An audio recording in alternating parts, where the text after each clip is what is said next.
Bueno, ahora vamos a presentar a la tercera eh, expositora, ponente de estas jornadas en psicología basada en evidencia, en divulgación, que es Diana Inés Pérez, que es doctora en filosofía, magíster en ciencias cognitivas, es docente de metafísica y fundamentos de filosofía, es investigadora principal del CONICET y también es docente en SADAG, que es la Sociedad de Análisis Filosófico.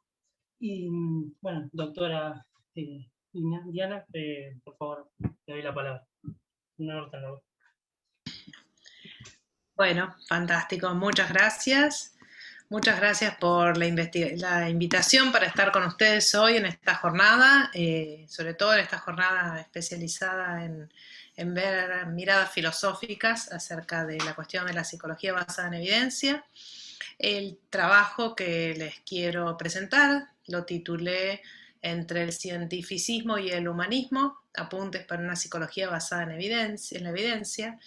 Y digamos, la motivación de este trabajo fundamental es la motivación que muchas de las investigaciones que llevé adelante en los, no voy a decir cuántos años que hace que vengo investigando en temas de filosofía de la mente y de la psicología, fue uno de los motores, digamos, que es la cuestión del carácter científico de la psicología, ¿sí? O sea, ¿qué quiere decir? ¿En qué sentido? ¿En qué medida la psicología es una empresa científica y cómo se relaciona en todo caso con otros saberes científicos y no científicos, etc. Y antes de empezar a tratar el tema que quisiera tratar hoy, me gustaría hacer un par de aclaraciones.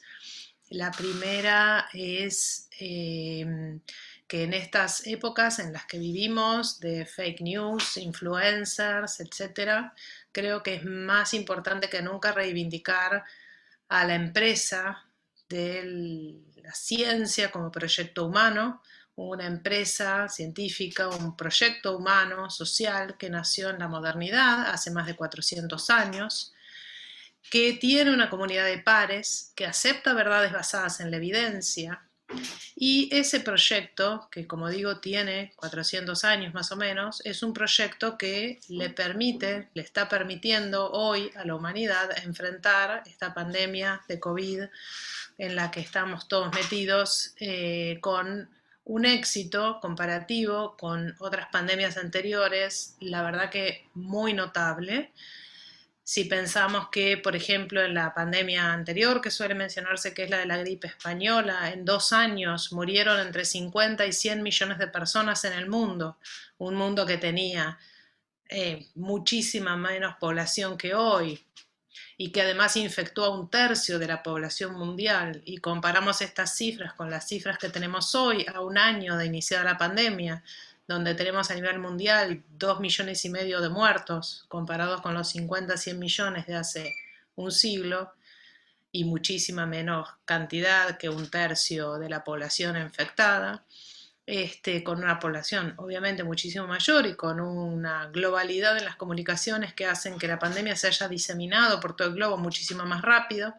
Creo que vamos a estar todos de acuerdo en que la empresa científica, que además nos ha permitido en estas últimas semanas bajar el porcentaje de infectados gracias a la aplicación de vacunas, etcétera, es una empresa más que reivindicable y con un éxito claro en cuanto a lo que nos permite hacer en nuestro mundo, en nuestra vida, entre nosotros, gracias a la evidencia y a las verdades que se obtienen por ciertos métodos que, como digo yo, conforman este proyecto que nació hace unos 400 años. Y es que justamente este proyecto implica una cierta metodología para ganar conocimiento del mundo y para controlar el mundo, en este caso una pandemia. Y la pregunta que yo quiero hacer, que quisiera que charlemos entre todos, es en qué medida este proyecto es un proyecto que puede llegar a aplicarse como tal a la investigación en psicología. La segunda aclaración que quería hacer era que yo estoy acá porque soy filósofa, no psicóloga, en particular soy filósofa de la mente o de la psicología. Y en tanto filósofa siempre adopté un punto de vista naturalista, entendiendo por un punto de vista naturalista, un punto de vista que piensa a la filosofía como estando a la par de la empresa científica, o sea, dicho en términos metafóricos de la epistemología, navegando el mismo barco, el barco de Neurath, que no se piensa entonces a sí misma la filosofía como estando por encima o por debajo de la ciencia, sino como formando parte de una misma empresa en la que estamos todos justamente embarcados. Entonces, desde este lugar en el que siento que somos pares, al estar charlando sobre estos temas, es que presento estas ideas, ¿sí? No tengo pretensiones de imponer, normar o decir desde un punto de vista externo, superior o lo que sea, ninguna cuestión acerca de cómo debe hacerse la ciencia. Por supuesto, esto no quiere decir tomar un resultado científico y adoptarlo acríticamente como punto de partida para una reflexión filosófica o como un hecho indiscutible, porque justamente parte de lo que la filosofía aporta en este barco, en esta empresa compartida, es la posibilidad de evaluar la calidad del conocimiento, de la evidencia, de las teorías que la ciencia produce, ¿no? O sea, adopta este punto de vista, si se quiere, más epistemológico, crítico, de cuestionamiento. Por lo tanto, lo que yo quisiera dejar claro es que no veo a la filosofía como una ciencia más en ese barco, sino que dentro de ese barco tiene otro rol, un rol de evaluación epistemológica de la calidad de los datos, de la evidencia, de la información que se obtiene de las teorías, como una empresa que además permite criticar supuestos de la investigación, que por ahí un psicólogo o un científico en general que está realizando una tarea de investigación parte de una enorme cantidad de supuestos para poder llevar adelante su práctica de investigación, y el filósofo o filósofa tiene el lugar de cuestionar esos supuestos, ponerlos en duda, poner todo en duda en realidad. También los filósofos, filósofas, muchas veces lo que hacemos es imaginar escenarios alternativos a los reales, a los actuales, para imaginarnos cómo podrían ser las cosas si fueran de otra manera, lo cual también agrega otra dimensión a las posibilidades de investigación y de discusión. Y en tanto en parte de la empresa humanística, la filosofía también, junto con otras disciplinas humanísticas, nos permite comparar nuestros escenarios actuales con escenarios pasados, históricos, con otras culturas, haciendo comparación transcultural, con otros lenguajes o formas de expresión de las ideas, etc., que también da una riqueza a las posibilidades de investigación y de búsqueda de evidencia y de formulación de teorías. También tiene otro rol la filosofía, que no siempre está presente en la empresa científica, aunque a mi juicio debería estar presente, pero bueno, que es que también la filosofía suele adelantarse a las posibles consecuencias de una teoría, en particular a las consecuencias éticas y políticas que tiene la adopción de una cierta teoría, y lo que surge de recoger ciertas evidencias, hacer cierto tipo de investigaciones. Eso también es algo que se hace desde la filosofía, básicamente, además de evaluar entonces el impacto que tienen esas teorías científicas en los seres humanos, en el ambiente. En última instancia, la filosofía es algo así como la que revela una cierta imagen humana, que es la que está detrás del emprendimiento científico, ¿sí? Todo emprendimiento humano tiene como parte constitutiva una cierta visión de lo que somos los seres humanos, y esa visión de lo que somos los seres humanos es justamente lo que la filosofía de alguna manera ayuda a revelar, o se pregunta, o pone en duda, o cuestiona, o busca.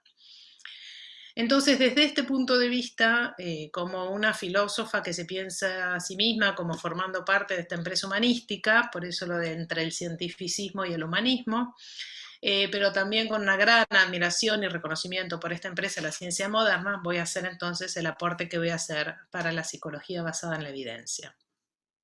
Y esto déjenme conectarlo con un pequeño, brevísimo homenaje a alguien que fue uno de mis maestros, que fue Gregorio Klimovsky. No sé si alguna vez escucharon hablar de Gregorio Klimovsky, que me legó dos lecturas fundamentales. Una que es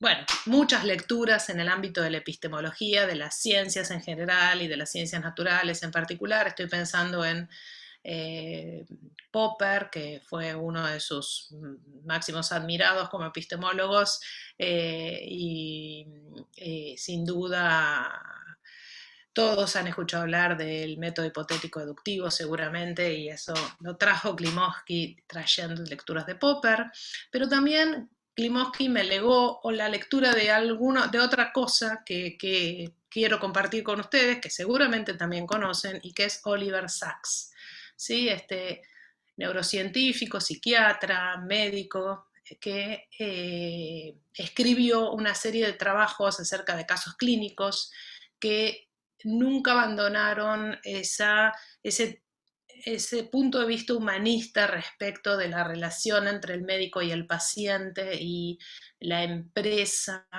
psiquiátrico-psicológica en relación con los otros, ¿sí? con los pacientes en particular. Entonces, esta idea de estar en medio entre el cientificismo o la ciencia y el humanismo es un poco el punto de vista que creo que también de alguna manera caracterizaba a Klimovsky, y estos dos autores favoritos que tenía creo que representan bien esos dos polos de estas reflexiones. Entonces, permítanme decir 2 o 3 cosas acerca de este emprendimiento, esta empresa que yo llamo de la ciencia tal como la conocemos, que es este emprendimiento que surgió hace 400 años, moldeada sobre la base de las ciencias físicas, sobre todo. Más tarde aparece la química, y recién en el siglo XVIII, fin del XVIII, principio del XIX, la biología. Y esta empresa, permítanme caracterizarla a través de 5 supuestos o 5 tesis que caracterizan este emprendimiento. Uno es el realismo, la idea de que el objeto de estudio que estudia el científico o la científica es un objeto que tiene una existencia, una realidad, unas características que son las que estamos estudiando, que son independientes del científico o la científica que está tratando de estudiarlo y de conocerlo. El segundo supuesto es la objetividad, la idea de que este objeto de estudio, que es independiente del experimentador, experimentadora, resulta ser algo que a través de la acción, de la práctica científica, conocemos, encontramos las verdades relativas a ese objeto, y al hacer esto no alteramos el objeto, sino que lo conocemos tal cual es. Se busca describir entonces, conocer, entender, explicar, etcétera, ese objeto, esa realidad, esos eventos, esos hechos, tal cual son, con independencia del conocimiento o no que pueda tener todo sujeto, ¿sí?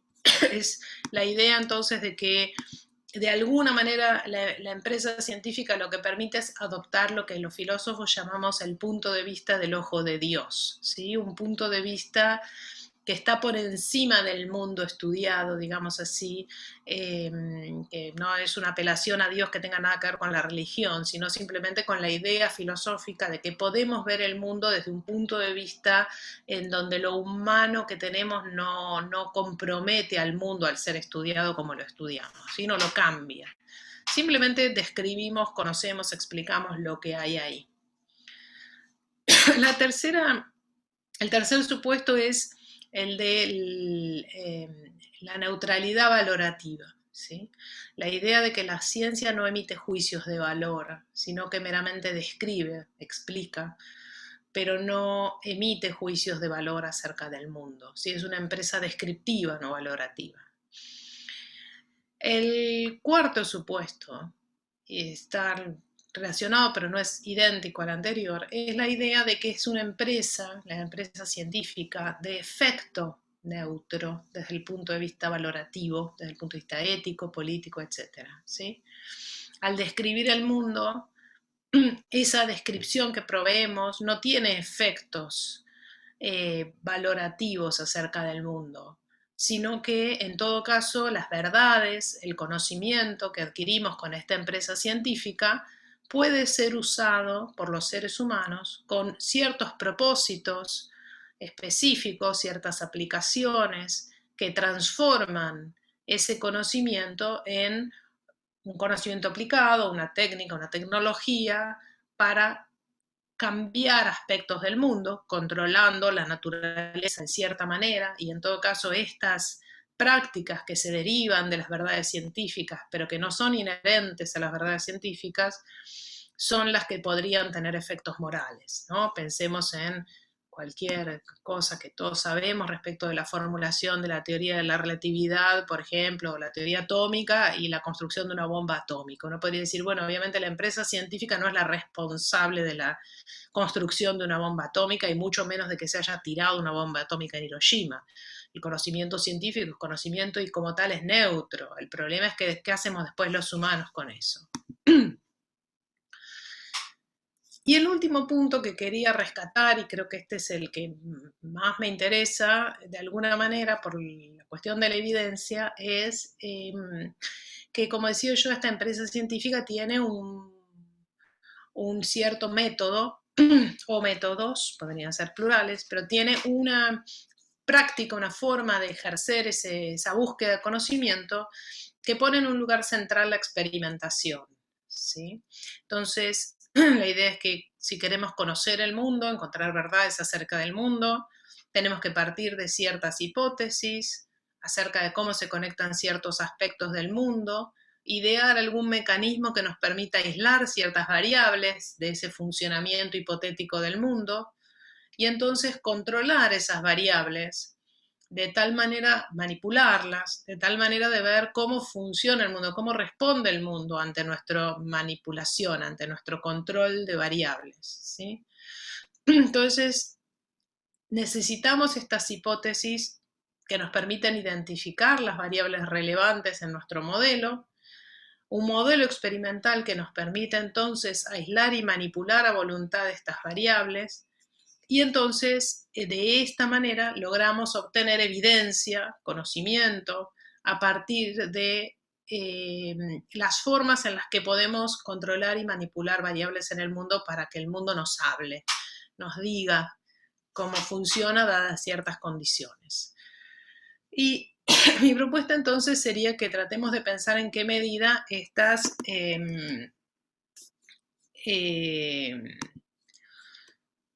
estos supuestos son o no aplicables al caso de la investigación científica, psicológica. Obviamente eso que están viendo, compartiendo, no tiene nada que ver conmigo, ¿no? No es algo que yo haya puesto, pero bueno, no sé por qué se puso de repente esa imagen en la pantalla. Entonces les propongo que nos preguntemos en qué medida estos supuestos son aplicables al caso de la investigación psicológica. El primer supuesto era el del realismo, el de la existencia independiente del objeto a estudiar respecto del investigador o investigadora. Y me parece claro que en el caso de la psicología, el sujeto que investiga y el objeto investigado son los mismos objetos, los mismos seres humanos, ¿sí? O los mismos sujetos, si se quiere. Entonces, la psicología que se estudia, o lo que se estudia en psicología, es algo que de alguna manera es el científico, no es independiente del científico. Por lo menos no es obvio que lo sea, en todo caso habría que ver en qué sentido lo es. Lo que se estudia entonces es un sujeto, en algún sentido, no quiero cargar de la idea de sujeto moderno, tampoco la palabra sujeto acá, simplemente lo que quiero decir es que no parece ser, dado nuestro segundo supuesto, que era el de la objetividad, un objeto en el mismo sentido en el que lo es, no sé, la ley de la gravedad o el ADN, para decir algunos objetos de estudio de otras disciplinas científicas. Y no lo es, entre otras cosas, porque justamente respecto del objeto que somos nosotros, los sujetos humanos o los seres humanos, nos resulta difícil, imposible, diría yo, adoptar el punto de vista del ojo de Dios, porque nos resulta muy difícil salirnos de nosotros mismos, si no imposible. Hay una enorme discusión filosófica acerca de si es posible o no adoptar ese punto de vista respecto de nosotros mismos y en general respecto de otras verdades, pero bueno, concentrémonos solo en la psicología y en nosotros mismos como objeto del estudio psicológico. Y parece una empresa muy difícil, si no imposible. La otra cuestión es que la psicología no es valorativamente neutra. Uno podría pensar que nada en la ciencia lo es, ninguna ciencia lo es, probablemente ninguna ciencia lo sea, pero en cualquier caso es claro que la psicología no es valorativamente neutra. Y no es valorativamente neutra porque no es simplemente descriptiva, porque al describir la conducta y las prácticas humanas, lo que estamos describiendo son prácticas que son en sí mismas normativas. Lo típico y lo normal en las acciones humanas justamente son lo típico y lo normal que responde a ciertos patrones normativos. Pensemos en el caso, por ejemplo, de estudios acerca de ciertas conductas. Para dar un ejemplo reciente, hasta no hace más de 20 o 30 años la homosexualidad era considerada un trastorno psiquiátrico del DSM, ¿sí? Y las conductas homosexuales eran consideradas anormales. Entonces, si uno quiere describir psicológicamente o estudiar ciertas conductas, las conductas mismas responden a patrones normativos dentro de nuestras sociedades, ¿sí? Entonces, no es cierto que la psicología sea valorativamente neutra, ¿sí? Lo mismo pensemos en tantos otros ejemplos históricos, por eso decía que a veces la historia resulta muy útil. Por ejemplo, para calificar a las distintas razas de acuerdo a sus capacidades cognitivas, por ejemplo, qué nivel de IQ tienen los miembros de distintas razas, ¿no? Obviamente todo eso no son juicios valorativamente neutros, así como no son valorativamente neutros, y este es el cuarto punto, los efectos de las descripciones que se den de las conductas y de las prácticas y de las psicologías humanas, ¿sí? Por ejemplo, no hay manera de describir conductas, vamos a dar el ejemplo de las conductas sexuales, sin o bien aprobar y reivindicar o bien rechazar ciertas prácticas como siendo prácticas normales, típicas, ¿sí? Podríamos eventualmente remitirnos a la idea de lo natural, por ejemplo, para un varón o para una mujer, lo que está en su naturaleza, y lo que es su naturaleza es aquello que podríamos decir depende desde un punto de vista, de nuevo, no religioso, lo que puso en nosotros Dios al crearnos como los creó. No estoy hablando de un Dios creador religioso, sino la idea de que es algo independiente de nosotros, que depende de, por ejemplo, de nuestra biología, si se quiere, en lugar de eso, sino que vamos a hablar de Dios. Pero claramente ahí lo que es natural es lo que uno debe hacer, dado que tiene cierta biología o que fue creado de cierta forma, etcétera, ¿no? Entonces, la idea sería que no hay ninguna descripción que en sí misma sea valorativamente neutra de prácticas y conductas humanas, y tampoco es valorativamente de efecto neutro lo que digamos acerca de las conductas y las prácticas humanas en nuestras sociedades y en las vidas de las personas, ¿no? Pensemos en los efectos que tiene, por ejemplo, etiquetar a un paciente con un cierto trastorno del DSM o describir a los seres humanos o a un cierto ser humano como adoptando teniendo cierto tipo de conductas, ¿sí? Y el quinto punto, recuerden, el quinto punto tiene que ver con la experimentación, con el tipo de forma de acceder al conocimiento o a la evidencia en una disciplina.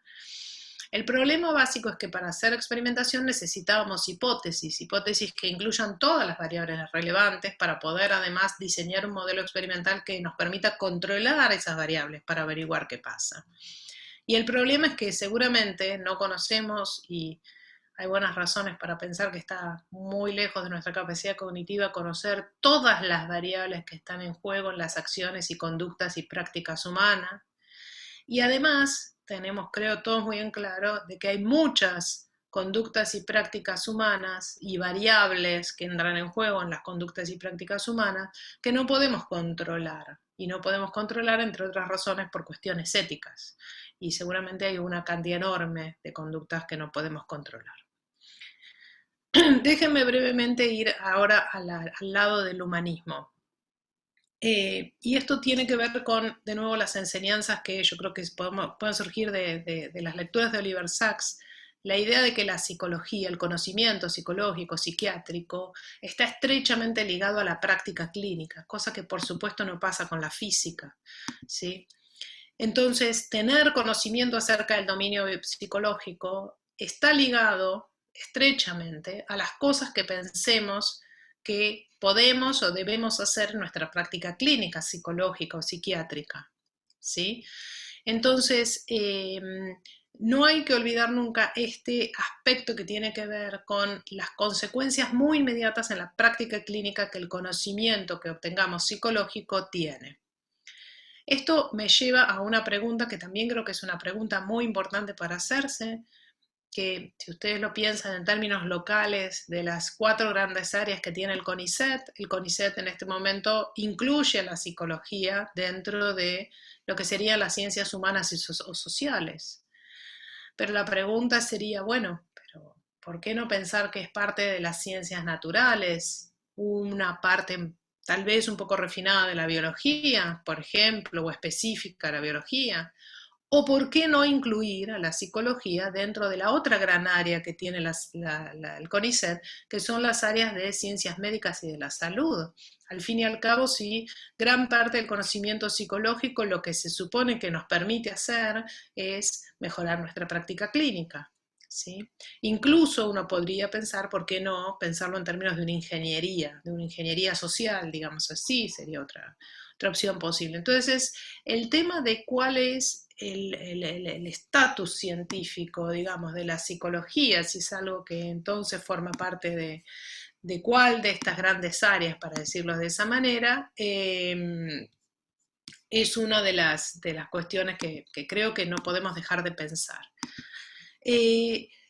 Esto del humanismo me parece que está muy claramente plasmado en una cita que yo traje aquí para compartir con ustedes de Oliver Sacks, que está en la introducción de su libro El hombre que confundió a una mujer con un sombrero, que es un libro muy, muy lindo para leer, se los recomiendo. Dice Oliver Sacks lo siguiente: fue Hipócrates quien introdujo el concepto histórico de enfermedad, la idea de que las enfermedades siguen un curso desde sus primeros inicios hasta su clímax o crisis y después a su desenlace fatal o feliz. Hipócrates introdujo así el historial clínico, una descripción o bosquejo de la historia natural de la enfermedad, que expresa con toda precisión el viejo término patología. Tales historias son una forma de historia natural, pero nada nos cuentan del individuo y de su historia personal, nada transmiten de la persona y de la experiencia de la persona mientras enfrenta la enfermedad y trata de sobrevivir a ella. Para situar de nuevo en el centro al sujeto, hemos de profundizar en su historial clínico hasta hacerlo narración o cuento. Solo así tendremos un quién, además de un qué. El yo esencial del paciente es muy importante en los campos superiores de la neurología y en la psicología. Está implicada aquí esencialmente la personalidad del enfermo y no puede desmembrarse el estudio de la enfermedad del de la identidad. ¿Sí? Parece que este párrafo de Oliver Sacks plantea muy claramente lo que yo quería plantear, que tiene que ver con la cuestión de la manera en la que entendemos al sujeto de la psicología como sujeto al estudiarlo científicamente y por supuesto las consecuencias clínicas que esto tiene. Yo estoy un poco lenta y me queda muy poco tiempo y lamento estar un poco lenta, pero déjenme que cierre, aunque sea muy rápidamente, con algunas consideraciones acerca de la noción de evidencia, que creo que se desprenden de lo que estuve diciendo, y para puntualizar un poco más cuáles son las dificultades que yo veo alrededor de la idea de evidencia en psicología, lo cual, como dije antes, no quiere decir abandonar la empresa científica, ni quiere decir que no haya evidencia o no la podamos buscar. Solo digo que los filósofos, las filósofas, tenemos el rol de señalar, de aguijonear como tábano en la sociedad, los puntos en los cuales es necesario reflexionar con más profundidad cuando en este caso emprendemos la empresa científica, en este caso la psicología, ¿sí? Entonces, con respecto a la idea de evidencia en ciencias naturales, la idea que surge de la experimentación parece bastante clara y ha sido, como decía yo, muy exitosa. Pero en el caso de la psicología hay muchos problemas. Por ejemplo, como dije antes, el de la aislación de las variables. Por ejemplo, no lo dije, pero también el de las muestras, la significatividad de las muestras. Muchos estudios psicológicos se hacen con poblaciones como alumnos de college estadounidenses o chicos en un kindergarten, de cierto barrio, de cierto lugar del mundo, ¿sí? Entonces, a veces las muestras son muestras, digamos así, demasiado sesgadas, como para tomarlas como muestras significativas. Además, en la psicología hay una enorme variedad de paradigmas experimentales, aún para obtener evidencia acerca de un mismo hecho, ¿sí? Por ejemplo, estoy pensando en el ejemplo famoso en psicología del test de falsa creencia. Hay una cantidad enorme de versiones distintas del test de falsas creencias con paradigmas experimentales distintos y con evidencia que no confluye todo hacia el mismo lado. Cuando se hacen metaanálisis de las distintos paradigmas experimentales que todos tratan de averiguar, por ejemplo, cuando los niños pasan el test de falsa creencia, lo que nos encontramos es que los distintos paradigmas experimentales nos dan evidencia no tan confluyente. Entonces uno podría preguntarse, bueno, ¿en qué medida pueden convivir distintos paradigmas experimentales? Y donde no los hay, ¿qué pasaría si los hubiera? ¿Sí? ¿En qué medida confluiría la evidencia si pensáramos en paradigmas experimentales alternativos para tratar de conocer los mismos hechos? Ni hablar de los paradigmas experimentales fallidos en psicología y en psicología social, como por ejemplo el famoso experimento de Milgram o el experimento de la cárcel de Stanford, de Zimbardo, etc. O sea, también la historia de la psicología es una historia en la cual ha habido paradigmas experimentales muy discutibles, no solo por las consecuencias éticas, ¿no? Sino en sí mismo como dadores de evidencia para constituir conocimiento. También es importante destacar que la psicología, tal vez, por razones que tienen que ver con la distinción que hay entre el contexto experimental y el contexto ecológico y la posibilidad o no real de aislar variables como necesitamos, muchas veces podría pensarse que debería basarse más en la observación que en la experimentación. Y esto de nuevo no es salirse del paradigma moderno. Estoy pensando en que hay disciplinas que nadie discutiría que son científicas, como la astronomía, que obviamente no hacen experimentación, hacen observación, pero nadie diría que por eso no hay ciencia ahí. Entonces, tal vez la cuestión que pienso que está bastante dejada de lado de la observación como fuente de evidencia para desarrollar teorías psicológicas, bueno, tampoco debería desestimarse de una, digamos.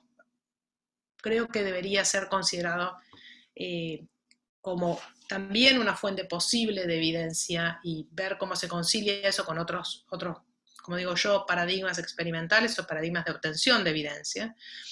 Y lo mismo pasa con la evidencia introspectiva, que si bien durante muchos años fue muy dejada de lado, uno podría pensar que hay formas de conocimiento de ciertos aspectos de nuestra realidad psicológica que dependen en parte de los informes en primera persona. Estoy pensando en métodos como el de la heterofenomenología de Daniel Dennett, que de alguna manera es el que toma de Jaén cuando hacen experimentación acerca de la conciencia, etc. Entonces también ahí hay una repensar el rol que puede llegar a tener la evidencia de primera persona a la hora de hacer psicología. Y por supuesto está el problema de cuando se trata de observar conductas, ¿qué quiere decir observar conductas? Hay distintos niveles de conductas, de descripciones muy puramente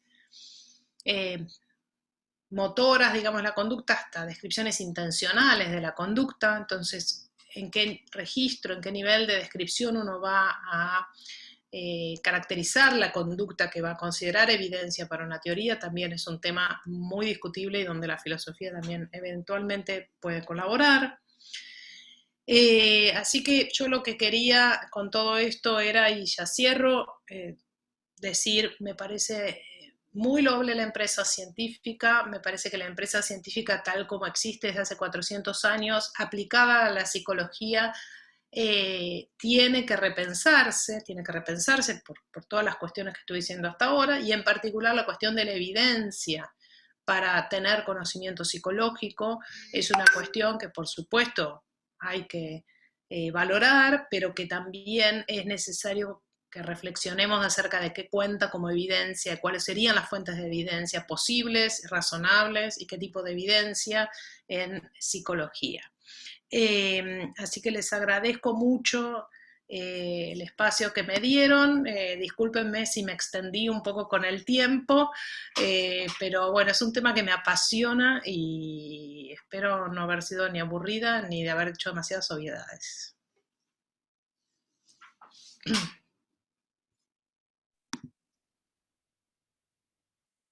Bien. ¿Escucha ahí? Sí. Estuvo muy buena, a mí me gustó muchísimo. Hay algunas preguntas sobre su ponencia. Una de ellas es, ¿qué aportes puede hacer la filosofía a la consideración del nivel de análisis propio de la psicología? Bueno, justamente la última parte la hice un poquito apurada, pero yo creo que justamente ahí es donde hay muchas cosas que la filosofía puede hacer, no solo la filosofía de la mente, también hay una área de la filosofía que es lo que se suele llamar filosofía de la acción o filosofía de la agencia, ¿sí? Y en estas áreas, digamos, muchas de las cosas que nos preguntamos es qué cuenta como una acción humana, qué es un agente o un sujeto, qué es un sujeto psicológico, qué es un conocedor o un alguien que tiene estados psicológicos, qué tipo de estados psicológicos, cómo se conectan esos estados psicológicos con la conducta, etcétera. Entonces, todo ese tipo de, digamos, elucubraciones, vamos a ponerlas así, a prioristas, tal vez un poco conceptuales, probablemente basadas en experimentos mentales o en situaciones imaginarias que hacemos los filósofos, permiten contar con una cantidad de herramientas justamente para hacer distinciones mucho más finas, conceptuales, respecto a estas cosas que estaba diciendo, ¿no? Por ejemplo, ¿qué cuenta como acción? ¿Qué cuenta como estado mental? ¿Qué tipo de estados psicológicos pensamos que hay? ¿Cómo se conectan entre sí? ¿Qué relación tienen con la conducta? Etcétera. Sí, justamente en ese ámbito estaba pensando en toda la implicación que tuvo la fenomenología en las ciencias cognitivas, ¿no? John Gallagher, cosas. En la carrera de filosofía, otra pregunta sería, ¿se ven muchos temas sobre psicología? ¿Hay una relación entre la construcción de la carrera de filosofía con incorporación de temáticas psicológicas?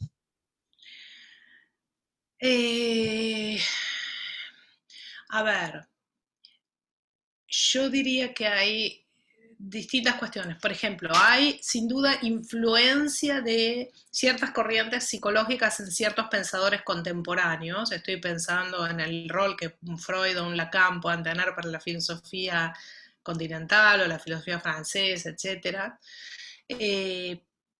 Con lo cual, ni hablar de mucha tradición psicológica, experimental, gestalt, etcétera, también en la filosofía de Merleau-Ponty, hay un montón de filósofos contemporáneos que de alguna manera han tenido una actitud muy receptiva respecto a las teorías psicológicas del último siglo, digamos así, siglo y medio, no sé, desde el nacimiento de la psicología como disciplina científica, ¿no? En distintos órdenes, en la estética también.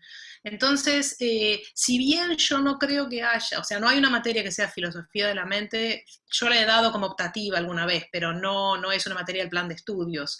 Ni una materia que sea filosofía de la psicología específicamente, pero yo creo que hay un diálogo interesante, medio transversal en varias materias y en varias cuestiones, seminarios, etcétera, en donde se nota la influencia que han tenido teorías psicológicas en desarrollos filosóficos, y eventualmente uno también puede ver cómo ciertas teorías filosóficas, si estudia algunas teorías psicológicas, han tenido influencia, ¿no? Uno no puede dejar de pensar en Descartes cuando lee a Fodor, por ejemplo, por decir algo, ¿no? Entonces, hay como vasos comunicantes interesantes.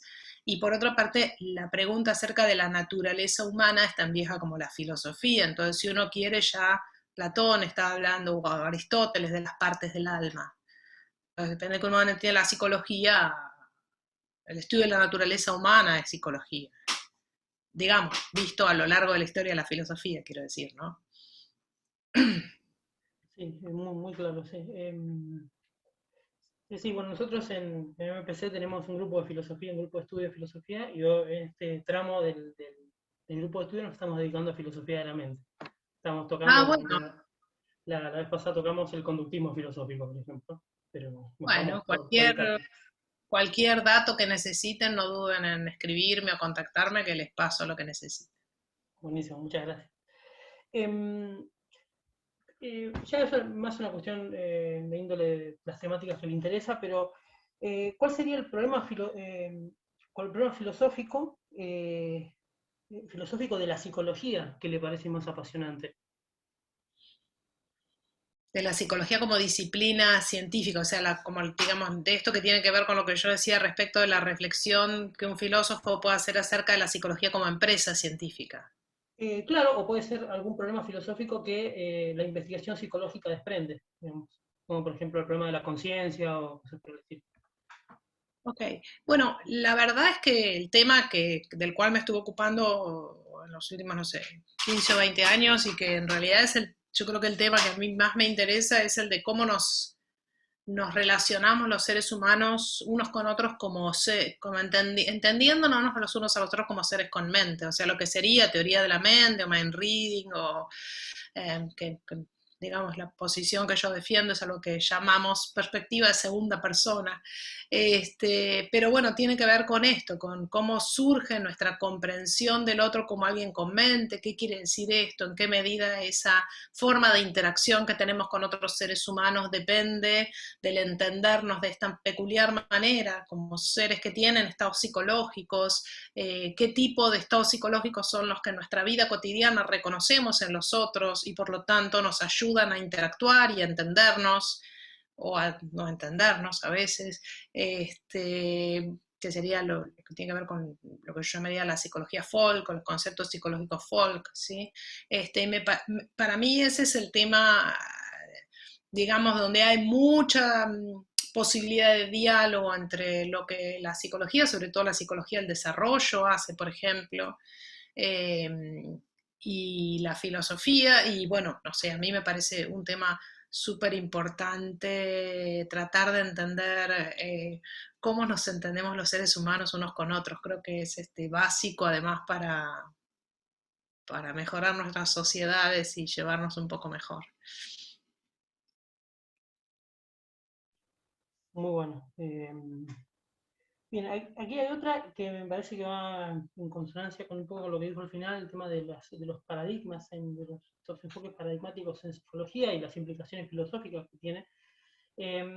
Si considera que el monismo y el dualismo filosófico en psicología está, el conflicto, digamos, entre estas dos corrientes, digamos, de ideas, está saldado o todavía siguen, digamos, ahí pululando este conflicto. Eh,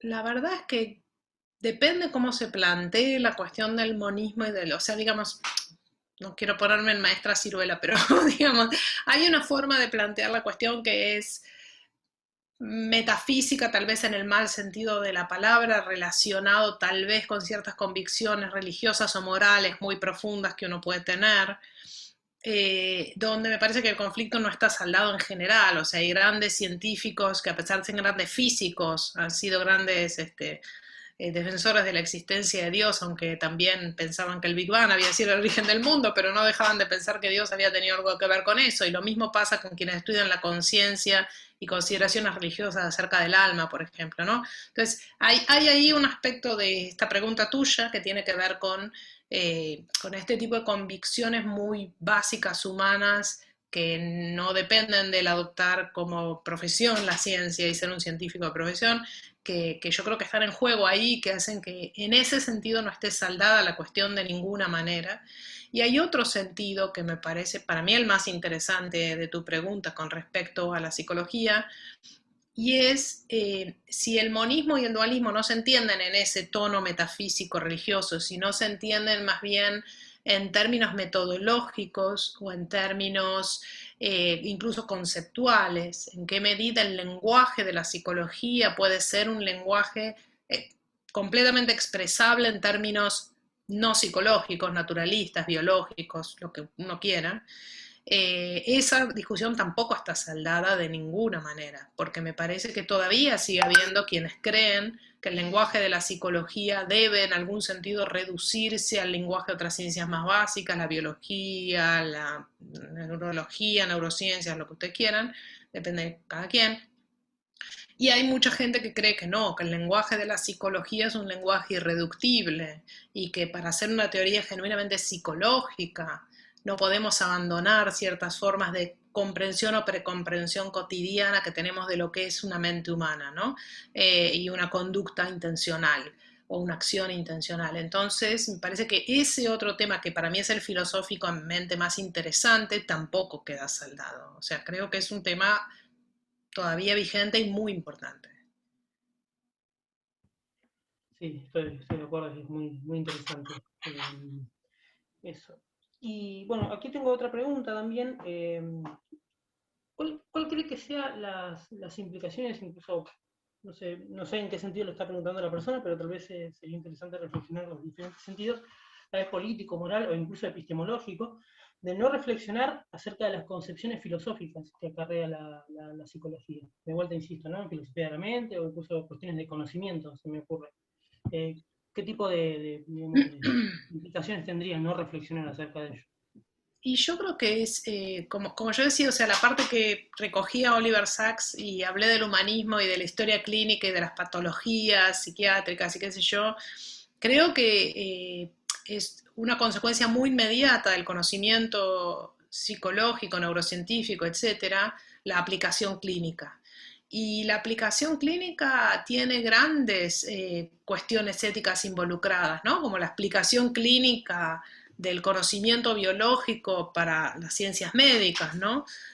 Por ejemplo, todas las cuestiones éticas que han surgido ahora alrededor de los hallazgos biológicos o descubiertos por biólogos en laboratorios para poder curar el COVID, o sea, cómo se traslada ese conocimiento a la clínica es una cuestión súper urgente en general en las ciencias de la salud. Por eso decía que tal vez la psicología no puede dejar de verse como una de las ciencias de la salud, porque uno no puede pensar que uno va a describir de una manera neutra cómo es la mente humana y que eso no va a tener ninguna consecuencia para después aplicarlo en currículas de educación, por ejemplo.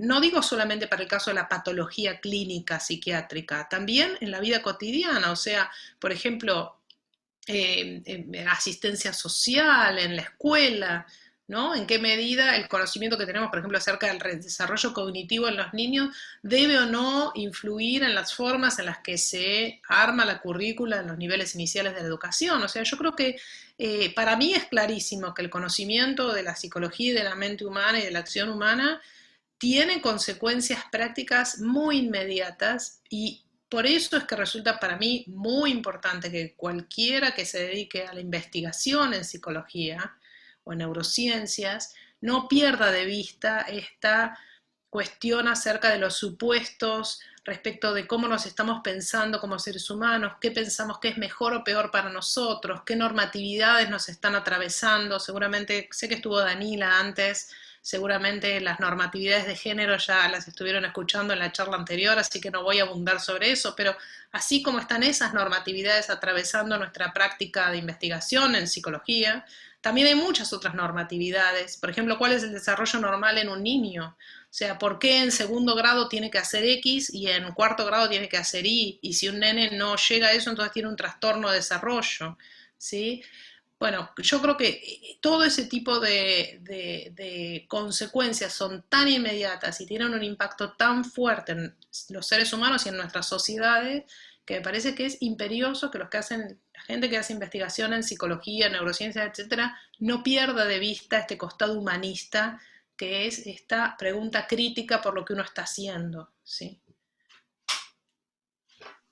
Y bueno, en relación a esto se me ocurre una pregunta sobre esa distinción clásica, digamos, entre ciencias teóricas, ciencias prácticas y tecnologías, ¿no?